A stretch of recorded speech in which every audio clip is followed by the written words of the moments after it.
Мен ол кезде университет деген үлкен школда оқитын едім. Әр жұма сайын Версаль қаласында тұратын анамның үйіне жаяу барамын.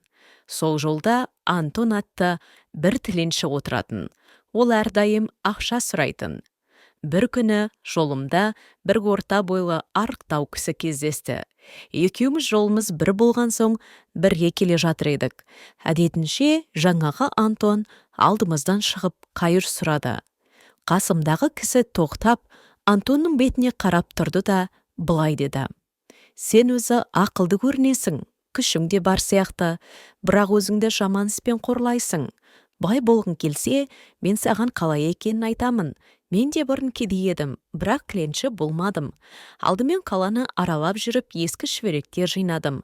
Оларды қағаз жасайтын фабрикаларға саттым. Тапқан ақшамды жинап, есек пен арба алдым. Содан кейін арбамен жүріп сауда жасадым. 7 жылдан соң көп ақша тауып, қағаз фабрикасын аштым. Ісіме нық болдым. Еріншектікті білмедім.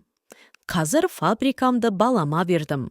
Балам ізімді жалғайды деп үміттенемін. Себебі баламды да еңбекке үйреттім. Егер осы айтқанымдай сен де еңбек етсең, сен де бай боласың, Антон», деді де жөніне жүріп кетті. Антон терең ойланып қалды. Арада 25 жыл өткенде мен Брюссельде бір үлкен кітап дүкеніне кірдім. Дүкенде жұмысшыларға тапсырма беріп тұрған купец маған таныс көрінді. Бір кезде ол мені көріп қасыма келді де: «Кешіріңіз, 25 жыл бұрын сіз оқу оқып жүріп, жұма сайын Версальға барып жүретін бе едіңіз?» Сонда ойыма түсіп таң қалып: «Сен Антонбысың?» дедім. «Рас», деді Антон.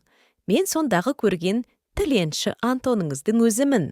Сол жолдағы бір кісінің айтқан сөздері маған қатты әсер етті. Мен тіленшілікті тастап, еңбек ете бастадым. Қазір осы зор дүкеннің иесі болдым», деді.